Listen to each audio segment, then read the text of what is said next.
تو یہ خواتین کیسے جڑ سکتی ہیں اپنے معاملات زندگی بھی سر انجام دے رہی ہیں؟ آپ ماشاءاللہ ہمارے سامنے ایگزامپلز ہیں، یہ تو آن سکرین ہے، آف سکرین بھی ہماری بہنیں بیٹیاں موجود ہیں ایسی ہی.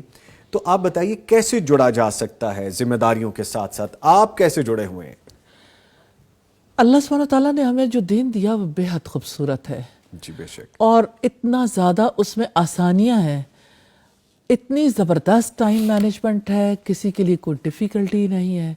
مثال کے طور پر آپ دیکھیے جیسے ہمارا جو روزہ ہے، روزے میں ہماری جب سحری ہوتی ہے، افطار ہوتا ہے، ٹائم ایک ہے، یعنی ایک ٹائم پہ روزہ بند ہو رہا ہے اور ایک ٹائم پہ روزہ کھل رہا ہے. جی وہ کمی بیشی جو ہے وہ ایک الگ کہانی ہے، لیکن بہرحال ٹائم جو ہے وہ مارننگ کا اور ایوننگ کا، یعنی صبح صادق سے پہلے اور اسی طرح سے غروب آفتاب پر. جی. تو آپ یہ دیکھیں کہ جب لوگ اٹھے ہیں اور لوگ بیدار ہو گئے اور اب انہوں نے سحری کے بعد ان کے لیے فجر کی نماز ہے، اور فجر کی نماز کے بعد قرآن حکیم کی تلاوت نیچرلی یہ ہر روز ہونی چاہیے، غیر رمضان میں بھی ہونی چاہیے، لیکن رمضان میں 30 دن تک اگر کوئی اس عادت کو اپنانا چاہے تو زندگی بھر کے لیے عادت ہو سکتی ہے. الحمدللہ. بے شک ہو سکتی ہے. بے شک. دوسری چیز یہ ہے کہ جیسے اور اس میں ایسی مشکل بھی نہیں ہے، کیونکہ اس وقت پہ اور کوئی ذمہ داریاں ایسی نہیں ہوتی.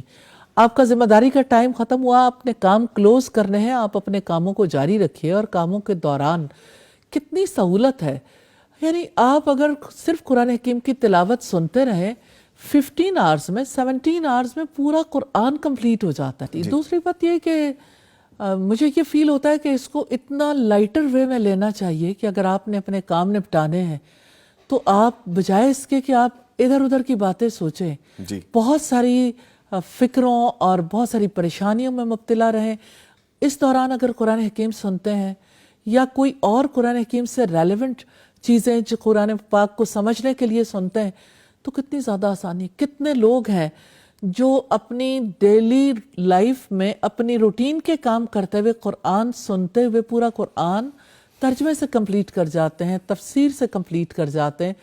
صرف یہ کہ آپ کمٹمنٹ کر لیں، ارادہ کر لیں کہ میں نے یہ وقت لگانا ہے. اور آن لائن ہونے کی وجہ سے آپ کے لیے کوئی ڈیفیکلٹی نہیں. تو تلاوت، سب سے پہلے تو تلاوت کی روٹین بنائیے فجر کی نماز کے بعد، پھر اسی طرح سے نمازوں کے بعد. اگر آپ ہر نماز کے بعد بہت زیادہ نہیں کچھ حصہ بھی قرآن مجید کا تلاوت کرتے ہیں تو آپ کو ایک آہستہ آہستہ اس کا ٹیسٹ ملنا شروع ہو جاتا ہے. اور اس کی وجہ سے آپ غیر محسوس طور پر دن بھر میں یعنی مختلف حصوں میں تھوڑا تھوڑا قرآن پڑھتے ہوئے بھی بہت سارا پڑھ جاتا ہے.